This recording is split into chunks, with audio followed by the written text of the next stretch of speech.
Next वज़ीर आज़म कौन होगा? कंपटीशन है जनाब बिलावल भुट्टो का और सरप्राइजिंगली नवाज शरीफ का दोबारा वज़ीर आज़म बनने का। पीपल्स पार्टी तकरीबन एक हफ्ते से इस्लामाबाद या कराची में प्रेस कॉन्फ्रेंस करके बिलावल भुट्टो जरदारी को प्राइम मिनिस्टर बनाने की बात कर रहे हैं। मुस्लिम लीग नून की जानिब से हर प्रेस कॉन्फ्रेंस, हर मीडिया टॉक में बात हो रही है कि साबिक वज़ीर आज़म मियां नवाज शरीफ जल्द वतन वापस आ रहे हैं और वो चौथी बार वज़ीर आज़म बनेंगे। आर्टिकल 62(1)(f) वाला मामला था, यानी गैर सादिक गैर अमीन की जो ताहयात नाअहली वाला मामला था, that is already dissolve. Jahangir Tareen है चाहे नवाज शरीफ हैं, वो तमाम उस पीरियड से निकल चुके हैं। Now they are eligible to contest election. Maulana Fazl Rahman साहब ख्वाब देख रहे हैं प्रेसिडेंट ऑफ पाकिस्तान का। आखिरी वक्त में कौन सा कानून असम्बली से मंजूर हो जाता है, ये बहुत बड़ी डेवलपमेंट होगी। अस्सलाम वालेकुम व्यूअर्स, रिपोर्टर्स बैठक में आप सबको खुश आमदीद। मेरे साथ कामरान भाई मौजूद हैं, सीनियर जर्नलिस्ट यासिर भाई भी हैं। व्यूअर्स, पिछले 2-3 महीने से हम एक सिलसिला देख रहे हैं सियासी, जिसमें अब टाइम आ गया है कि इंतखाबात होंगे, उसके बाद सीट एडजस्टमेंट्स होंगी और फाइनली जो नेक्स्ट वज़ीर आज़म कौन होगा, इस मामले पे बहुत बहस चल रही है कि कौन सी पार्टी जो है उसकी पोजीशन जो है इलेक्शंस में ज़्यादा मायने खेज़ निकलेगी और वही चुनाव जो है ना वज़ीर आज़म का कर सकेगी। इसमें दोनों मुस्लिम लीग नून और पीपल्स पार्टी बहुत ख्वाहिशमंद हैं कि उन्हीं का ही रिप्रेजेंटेटिव जो है ना वज़ीर आज़म बने। वो कंपटीशन है जनाब बिलावल भुट्टो का और सरप्राइजिंगली नवाज शरीफ का दोबारा वज़ीर आज़म बनने का प्लान है। यासिर भाई, इससे रिलेटेड बताइएगा कि दोनों की जो ख्वाहिशात हैं, हालांकि तारीख़ में तो ये एक सेंस में बहुत बड़े बड़े इनकी राइवलरी चलती रही है, तो इस चीज़ को मद्देनज़र रखते हुए ये क्यों समझ रहे हैं कि इन्हीं का ही बंदा जो है वो प्राइम मिनिस्टर बनेगा? शुक्रिया उमर। देखें, हर पार्टी का यही एक सोच की होती है कि उनकी पार्टी का जो सरबराह हो वो प्राइम मिनिस्टर, प्रेसिडेंट बने, लेकिन पार्टी भी ये देखती है कि उसकी कितनी स्ट्रेंथ है। इस वक्त कोई शक नहीं कि पाकिस्तान पीपल्स पार्टी या मुस्लिम लीग नून या पीटीआई ये मुल्क की बड़ी जमातें हैं। इसके बाद जो हैं फिर छोटी जमातें हैं, जिसमें दीनी भी हैं और दीगर छोटी जमातें भी हैं।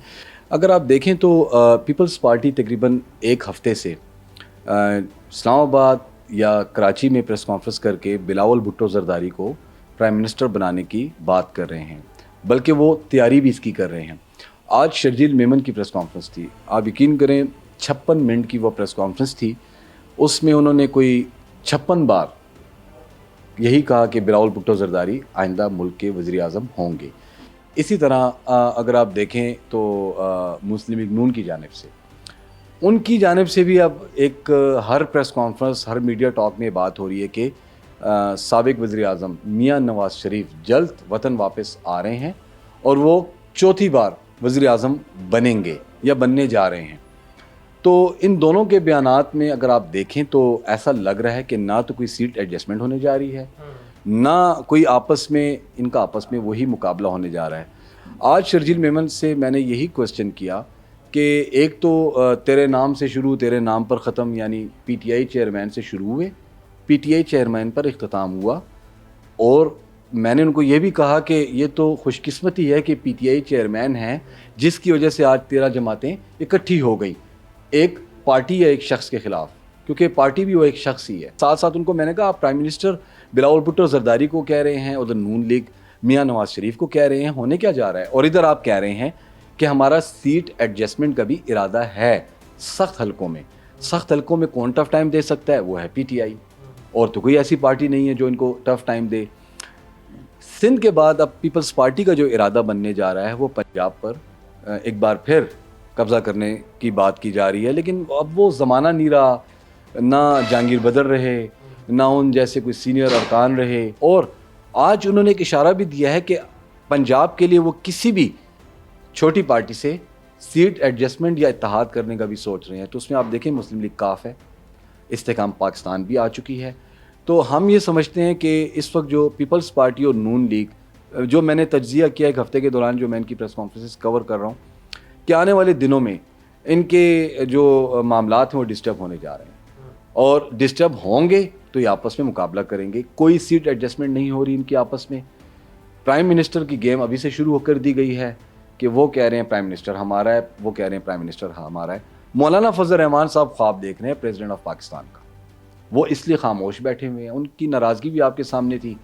साथ में वो केपी को भी हाथ के नीचे करने का सोच रहे हैं, क्योंकि पीपल्स पार्टी का तो केपी में कोई ऐसा वजूद ही नहीं है। तो देखना ये है कि अब आने वाले जो दिन हैं वो इंतहाई अहम है, ख़ासकर निगरान सेटअप से पहले जो है ये मामलात जो हैं ये आपस में बिगाड़ेंगे भी, और कोई सीट एडजस्टमेंट नहीं होने वाली। मौलाना फजल रहमान इस वक्त बज़ाहिर नून लीग के साथ खड़े हैं, लेकिन उनकी हमेशा से सियासत का एक महवर यही रहा है कि जिसकी हुकूमत मौलाना उसके साथ।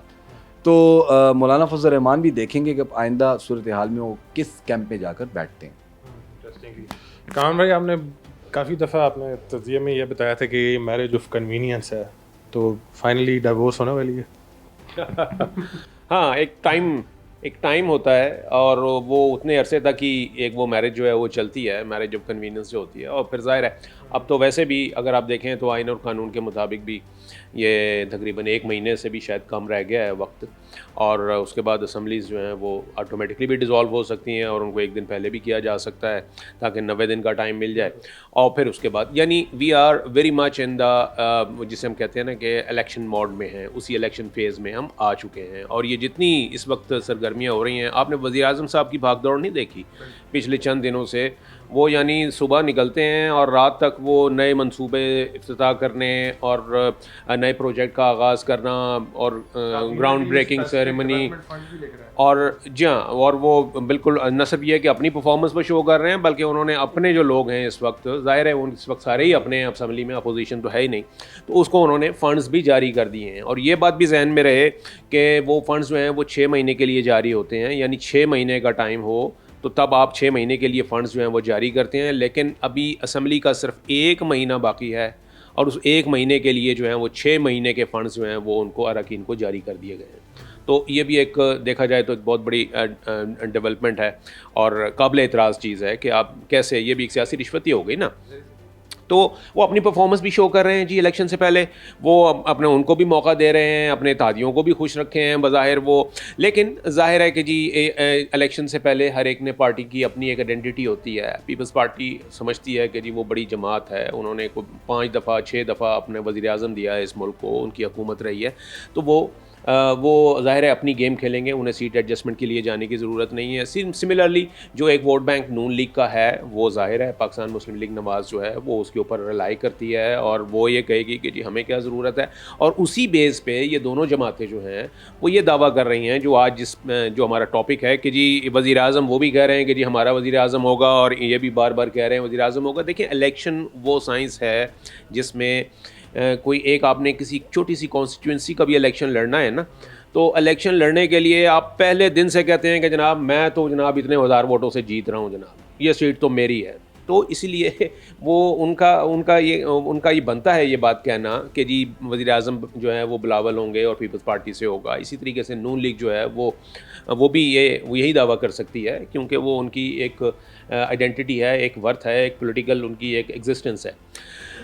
इसमें सारे सिनारियों में अगर मैं तवज्जो आपकी दिलाऊं ना कि इस वक्त चल रहे हैं इलेक्शन रिफॉर्म्स के लिए एक इजलास हो रहा है पार्लिमानी कमेटी का, जिसकी कि अयाज सादिक जो है वो सदारत किए हुए हैं, और पीटीआई के अलावा बाकी नुमाइंदा जमातें जो हैं वो उसमें मौजूद हैं। अपोजिशन लीडर कौन से अपोजिशन लीडर हैं, वो किस पार्टी के हैं? मैं इसीलिए कह रहा हूँ कि आप उनको अपोजिशन लीडर के तौर पे ज़रूर कह सकते हैं कि अपोजिशन, लेकिन पीटीआई की रिप्रेजेंटेशन वहाँ नहीं है, इसलिए कि अपोजिशन लीडर अब पीटीआई से उनका ताल्लुक़ नहीं। बात यह है कि, और ये याद रखिए कि ये जितने भी रिफॉर्म्स वो कर रहे हैं कि वो ये सारे के सारे जो है ना मंजूर भी हो जाने हैं, इसलिए कि मसला कोई नहीं है, असम्बली का इजलास होगा और उसमें ये मंजूर कर लिए जाएंगे। तीसरी बात यह कि इसको इन कैमरा रखा जा रहा है इस इजलास को।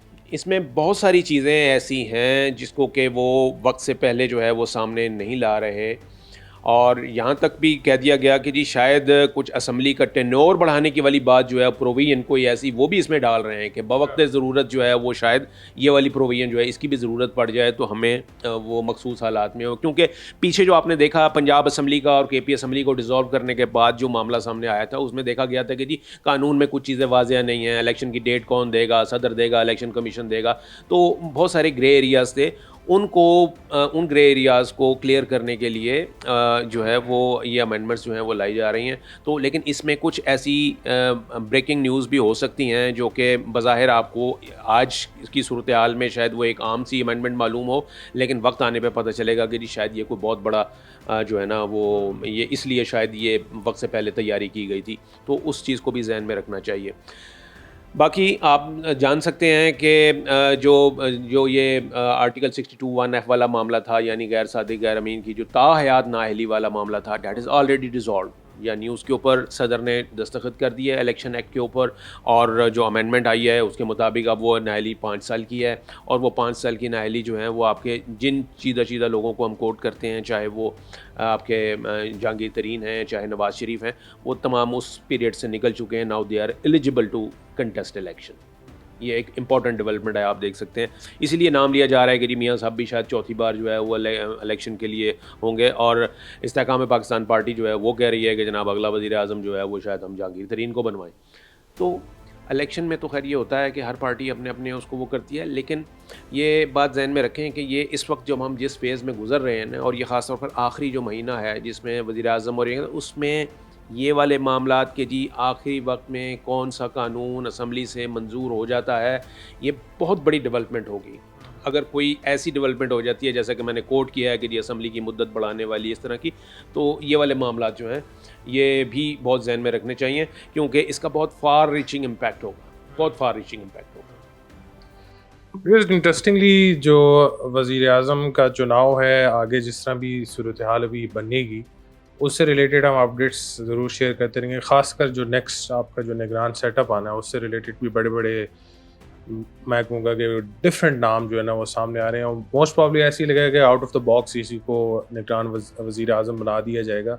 और जिस तरह कामरान भाई ने भी मेंशन किया है कि अभी भी जो इंतखाबात का पीरियड है वो क्लियर नहीं है। हो सकता है कि असम्बली की कोई तरमीम करने के बाद मुद्दत जो है उसको इंक्रीज़ कर दिया जाए, या इस तरह की सिचुएशन आ जाए जिसमें जो करंट केयर टेकर सेटअप है वही कंटिन्यू करे पंजाब और KPK में, और इसी तरह जो है इसको डिले किया जाए फर्दर। क्योंकि जिस तरह पहले हमने देखा था कि पंजाब और KPK में इंतखाबात का जो एस्पेक्ट था वो सामने नहीं नज़र आ सका, उसका इवन सुप्रीम कोर्ट का भी डिसीजन जो है उसको मानने से इनकार थी हुकूमत। तो उसके बाद जो I think they can just about get away with anything now. और जो कंपटीशन है, जो आज राइवल्स थे पुराने, वो वापस अपनी उसी राइवलरी में आ गए हैं कि उन्हीं का पसंदीदा वज़ीर आज़म जो है ना वही चुना जाएगा।